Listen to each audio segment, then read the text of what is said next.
A ver, si decimos la palabra propiedad, ¿qué se nos viene a la cabeza? Seguramente cosas, ¿no es cierto? Una casa, un auto, el celular. Pero, ¿y si la propiedad en realidad no se tratara de las cosas en sí? ¿Y si fuera algo mucho más profundo? Las reglas del juego que le dan forma a nuestra sociedad. Para empezar a desentrañar esto, pensemos en una pregunta que parece de película, pero es clave. A ver, ¿por qué los directivos de una tabacalera arreglan sus problemas con abogados y juicios carísimos, mientras que en el narcotráfico se hace a los tiros? La respuesta, créanme, nos va a decir todo lo que necesitamos saber sobre qué es realmente la propiedad y por qué nos debería importar, y mucho. Bueno, acá está el meollo del asunto. Los derechos de propiedad no son un título o un papel. Son más bien un manual de instrucciones invisible que todos seguimos. Son las reglas de comportamiento que nos dicen cómo nos relacionamos y qué tipo de competencia es válida. En otras palabras, no se trata tanto de qué es de quién, sino de qué se puede hacer con lo que se tiene y, súper importante, qué no pueden hacernos los demás. Ok, para que esto no quede en el aire, vamos a desmenuzarlo con un esquema súper útil. Pensemos en las 3D de la propiedad. La primera D es de definidos, o sea, todos estamos de acuerdo en qué es de quién y hasta dónde llega ese derecho. La segunda D, defendibles. Esto es clave. El dueño puede impedir que otros usen su propiedad. Puede, básicamente, poner un cartel de no pasar. Y la tercera D es de divisibles. Significa que esos derechos se pueden transferir, regalar, vender, heredar, lo que sea. Estos 3 puntos son la base de todo. Y de esas 3D, la de defendibles es fundamental. Miren, hasta la Corte Suprema de Estados Unidos dijo que el derecho a excluir a otros es una de las varas más esenciales en el haz de derechos que comúnmente se caracteriza como propiedad. Hay que quedarse con esa imagen, la del haz de varas, porque es una metáfora genial para entender cómo funciona esto. Imaginen que ser dueño de algo no es tener un bloque sólido, un ladrillo. Es más bien como tener un manojo, un haz de varitas. Cada una de esas varitas es un derecho distinto. El derecho a usarlo, a venderlo, a modificarlo. Y lo interesante es que estas varitas se pueden separar, se pueden vender o ceder de a una. Miren este ejemplo. Es perfecto. Alguien que vive en un barrio cerrado o un condominio. El dueño de la casa tiene la varita de poder vivir allá adentro. Claro. Pero ojo, la asociación de vecinos tiene otras varitas de ese mismo haz. Ellos deciden de qué color se puede pintar la casa, qué árboles plantar o hasta dónde se puede estacionar el auto. ¿Se dan cuenta? El haz de derechos está repartido. Bueno, ya tenemos la teoría.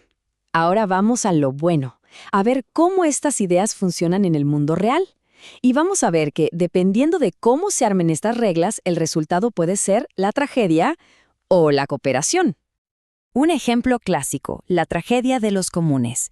Imaginen un pastizal abierto a todo el mundo. ¿Qué pasa? Cada uno lleva a sus animales a comer todo lo que puede, lo más rápido posible, antes de que lo haga el otro. Resultado, el pastizal se agota. Nadie puede excluir a nadie y todos pierden. Ahora, contrastemos eso con los pastizales alpinos en Suiza. Ahí, la propiedad es comunal, sí, pero de un grupo limitado de familias. Ellos sí pueden excluir a los de afuera. El resultado, han manejado esos pastizales de forma sostenible por siglos. Y este tema nos lleva directo a otro concepto clave, las externalidades. Suena complicado, pero no lo es. Una externalidad es el efecto secundario de una acción que recae sobre alguien que no tuvo nada que ver. El ejemplo más fácil es la contaminación. Una fábrica produce algo y el humo ensucia el aire de los vecinos. Ese costo del aire sucio es una externalidad. Y es uno de los grandes problemas que los derechos de propiedad intentan solucionar.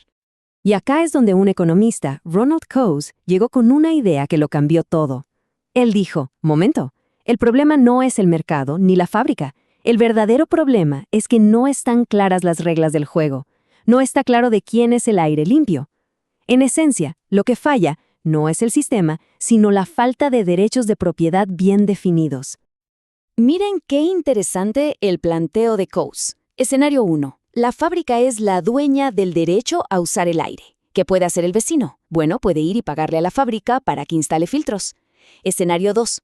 El vecino es el dueño del derecho a tener aire limpio. Ahora es al revés. La fábrica tiene que negociar con el vecino y pagarle por el derecho a contaminar. Lo genial es que, sin importar quién tenga el derecho al principio, si está claro de quién es, las partes pueden negociar y llegar a un acuerdo.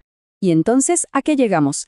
A algo muy fuerte. Cuando no hay derechos de propiedad claros, para resolver un conflicto solo quedan dos caminos: la violencia o la política. Y ahora, volvamos a la pregunta del principio. ¿Se entiende ahora por qué los narcos usan armas y los ejecutivos de tabaco usan abogados? Unos tienen un sistema de reglas que los protege, los otros no. Justamente quien se encarga de definir y defender esas reglas es, por lo general, el gobierno. Pero acá la cosa se pone complicada, porque el gobierno tiene un rol que es como una espada de doble filo. Es el que protege la propiedad, pero a veces también es el que la quita. Por ejemplo, en la Constitución de Estados Unidos, la Quinta Enmienda es muy clara. El gobierno no puede quitarle la propiedad privada a alguien para uso público sin una compensación justa. Este poder se conoce como expropiación forzosa. La idea es que si el Estado necesita un terreno para construir una autopista, puede tomarlo, pero tiene que pagar un precio justo. El tema es, ¿qué significa exactamente uso público? ¿Una autopista? Sí, claro. Pero, ¿y un centro comercial? Un caso que hizo historia, Kellogg contra la ciudad de New London del 2005, llevó esta pregunta al extremo.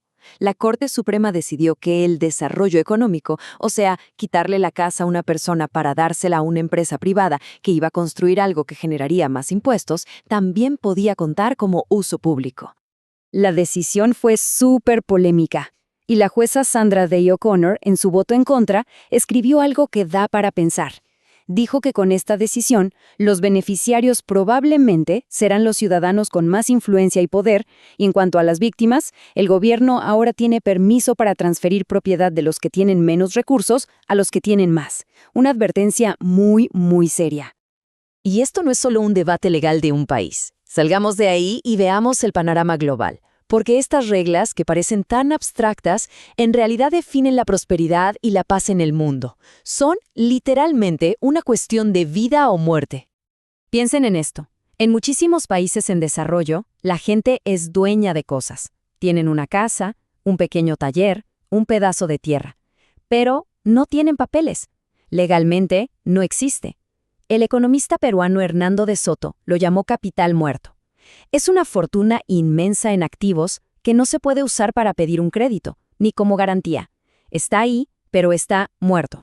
Y para que vean el nivel de la burocracia que genera esto, miren este dato. 500 días es lo que se tarda, en promedio, en registrar legalmente una simple panadería en Egipto.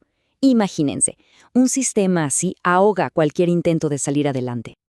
Pero hay ejemplos increíbles de lo contrario. Fíjense en Níger. Ahí los árboles eran propiedad del Estado. ¿Qué hacían los agricultores? Los cortaban. El resultado, deforestación masiva. Pero en los 80 cambiaron la regla. Los árboles pasaron a ser propiedad del agricultor en cuya tierra crecían. ¿Qué pasó? ¡Magia! Los campesinos empezaron a cuidarlos, a protegerlos, y el resultado fueron millones de hectáreas reforestadas. Un cambio de reglas cambió el paisaje. Y con esto llegamos al corazón de todo este asunto. Esta es la idea central. Un buen sistema de derechos de propiedad genera los incentivos correctos. Hace que al buscar nuestro propio beneficio, también tengamos en cuenta lo que valoran los demás. Transforma un conflicto potencial en una negociación pacífica. Entonces, todo esto nos deja con una pregunta final, que es la gran pregunta. Si aceptamos que los derechos de propiedad son la base de una sociedad pacífica y próspera, ¿dónde ponemos el límite? ¿Dónde trazamos la línea exacta entre el derecho de una persona a su propiedad y el poder de la comunidad para regularla? Encontrar el equilibrio justo en esa respuesta es, quizás, uno de los desafíos más grandes que define el futuro de cualquier sociedad.